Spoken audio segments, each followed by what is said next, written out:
Game 7. Who would have thought it? I'll tell you what, man.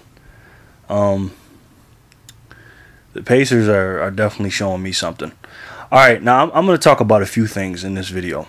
All right, I'm going to probably jump from topic to topic and try to cover as much as I can. All right, first of all, the Spurs are definitely happy campers right now.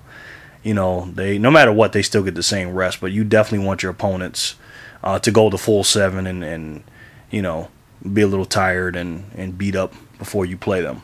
So they're getting everything they wanted. But obviously the Spurs definitely wanted to play the Pacers versus the Heat, but you never know. You know what I'm saying?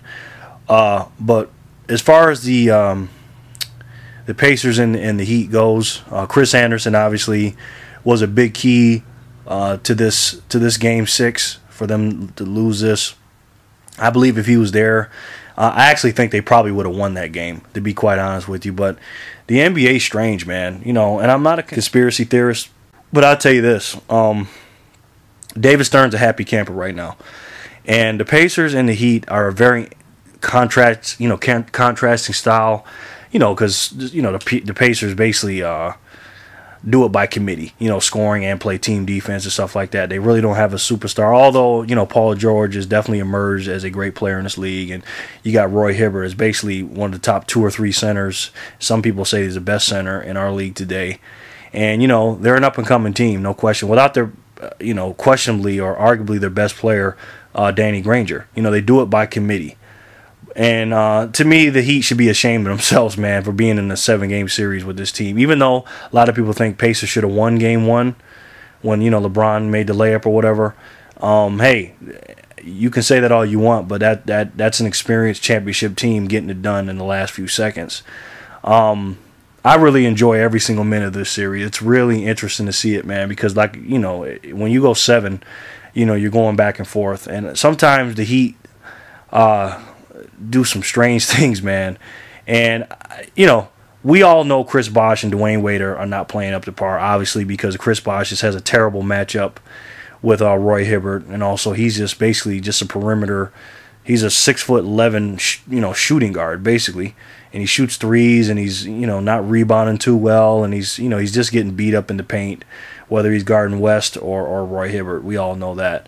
And then, of course, we got Dwayne Wade, man. And Dwayne Wade is one of my favorite players and people in the NBA. And it really saddens me to see, you know, him going through what he's going through with that knee. You know, and if you guys play basketball and you've been hurt, you know how it is, man. And your pride just kicks in. And I said this last year, man. You know, he's definitely declining. He's on the downfall. Even worse than he was last year. He started to do it. You know, but some people just say, oh, he's hurt. Listen, he's hurt because he's breaking down. His body is breaking down. You know, and the best Dwayne Wade that we've seen, you know, was a great player, but that guy's not here anymore. And I'm very disappointed in that. And for LeBron James to be doing everything that he's doing, it's incredible what this guy is doing.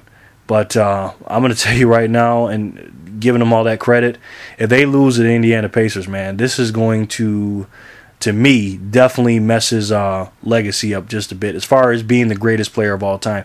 I don't care what LeBron James does. If he doesn't play a game anymore, he is a top 10 player that this league's ever seen. I don't care what anybody says. You know, and that's just my book and my opinion of my book, you know, in my list. And LeBron James is just an incredible player to watch, and he's so incredible. I think this is why the NBA Finals will go the way I'm going to say it's going to go in a few minutes, and how the Eastern Conference Finals are going to go. And here's my prediction or guesses. First of all, if anybody thinks the Heat's going to lose this game, they're complete morons to me, you know. And I'll say that in kindness and a little bit of a joke, but the Pacers don't have a chance to win this game, and I'm going to tell you why. First of all, it's Game 7.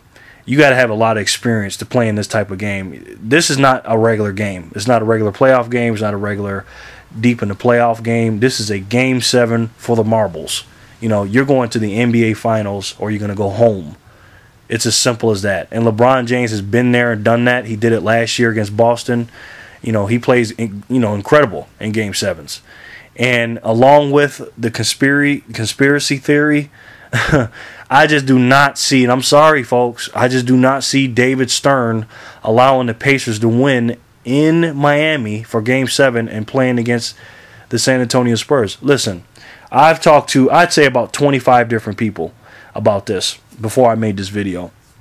And these are basketball fans, hardcore fans, casual fans, whatever you want to call them, all different type of people. And I asked them, I said, hey, man, if the Pacers win, Game 7 and go to the finals, are you going to watch it? Every single one of them said no. Or, yeah, maybe catch a game, or but I'm not gonna watch that series. And that's a shame, but it's the truth. And the reason why is because there's no superstar players. Paul George is great, but people don't even know his name. They don't even really know who he is. And this is a players' league. And folks, I hate to tell you this, as great as Miami Heat, the team is, the reason why the NBA wants the Miami Heat in the finals, it ain't because of Dwayne Wade.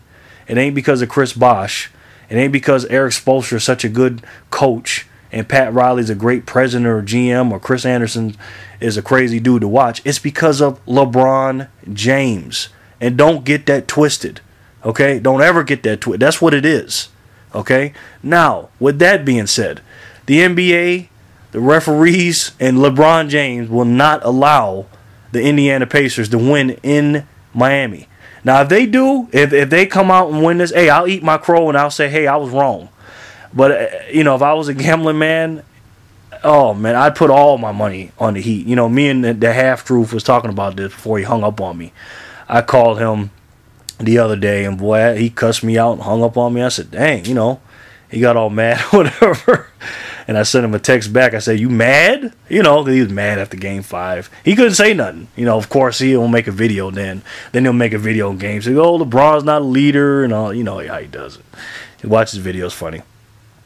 And we talk. I said, look, man, the Heat are going to win. He doesn't think the Heat are going to win. He thinks the Pacers are going to win, of course, because he's a LeBron hater. But I'm telling you, folks, I am guaranteeing. I've never been so sure of a win. The Heat are going to win Game 7. Absolutely for sure. Also, the finals are going to be crazy too. But you know what? I was saying this before after Game 1 or 2 or 3. This reminds me of the Bulls and the Indiana Pacers series in 1998. It really does. Of course, it's different scenarios, different situations. But the Bulls went to the brink against that team, Reggie Miller-led Pacers. And then went 7. And it was tough, but basically Michael Jordan guaranteed a victory in Chicago. They got to come, through Chicago to win. And it's the same thing with LeBron James and the Miami Heat. They are the defending champs, which is stupid because you're not defending anything because it's a new year. But they are the previous year champs. They're playing at home against a team that's pretty good, but they're not experienced in these type of situations. Wade and those guys have basically been through it all. And I believe Wade is gonna step his game up a little bit because LeBron James, this guy just needs help, man. I'm sorry, it's getting so bad between Bosh and Wade that now they're combining their stats on SportsCenter and NBA TV and the newspapers. You see, Bosh, Wade, 15 points, 6 rebounds, whatever it is. LeBron James by himself, 29 points, 6 rebounds, 7 assists, whatever he has, his crazy stat line. I mean, it's getting absolutely ridiculous, and this is how great this guy is. The Miami Heat are not that good of a team, folks. I'm sorry. When Dwayne Wade is like this and Chris Bosh is in a matchup this way, they're just not that good of a team. And when they play the Spurs, and they will, I'm going to get into that later on more in depth, the Spurs are going to win that series. And if the Heat end up beating the Spurs, LeBron James, man, he should get so much credit for that, especially if Wade is still hurt and Bosh is playing the way he is, because Bosh is going to have a difficult time in this series too. Not as bad as he does with Hibbert because Duncan is not going to ground and pound him as much as Hibbert, and Duncan's just not as big as Roy Hibbert, and Duncan will take him on the outside a little bit and stuff like that, and Chris Bosh can be a little bit more comfortable, but he's still going to struggle in this series too in the finals, and they will play. So hey, we'll see, but Game 7 is definitely going to be interesting. Obviously, LeBron James will have big numbers, but in order for them to win, Wade's going to have at least 18 to 22 points, and I mean 18 to 22 big points. And that's why I talk about these stats and the stat sheet. It's not about the actual points, it's how you got them and when you got them and how they affected the game. And Dwayne Wade needs to have some big points, and Chris Bosh, and somebody needs to step up. Norris Cole, Mike Miller, somebody in that bench needs to step up. Maybe Chris Anderson can spark them because he feels bad. about doing that stupid, idiotic play he did. And to me, he did deserve to get thrown out, by the way. So we'll see about that. And also, people have been talking about Roy Hibbert. You know, basically with the no homo statement he said after the game. You know, obviously because of Jason Collins, the situation, and other people being, you know, gay and stuff like that, and you know, you got to be basically politically correct. I didn't have a problem with him saying that whatsoever. Yeah, it was kind of in bad taste and stuff like that, but people say that stuff all the time. But again, he's a professional athlete in a professional environment where millions of people can hear him talking. And once he says something, of course, the media will blow it out of proportion, and they'll say it over and over and over again. I don't really have a problem with it, but hey, you know, Jason Collins I guess he's the new poster boy for gay athletes or whatever, and every time a gay slur is going to happen, people are going to be apologizing to him. And I don't think that's fair, but hey, I guess he wants to take on that responsibility when you step up and make a very brave statement that Jason Collins did. Also, Roy Hibbert, they were asking him about being Defensive Player of the Year, and he basically said, "You mother effers," basically in a nutshell, "don't watch our games or you don't know." And it's true. You know, Roy Hibbert is definitely, because I think he finished 10th in Defensive Player of the Year honors, which was stupid. He was definitely should have been higher than that. You know, he changed the whole game. You see the stats, how much the Miami Heat goes to the basket or take it, you know, layups and stuff like that inside the paint when Roy Hibbert's not in the game versus when he's in the game. It's completely different. So I concur with him, but like I said, those votes by the media and stuff really don't matter to me. It's what you do on the court. And what Roy Hibbert's doing on the court right now, to me, he definitely a top 3 center in his league today. And it's going to be tough, man. It's going to be a tough Game 7.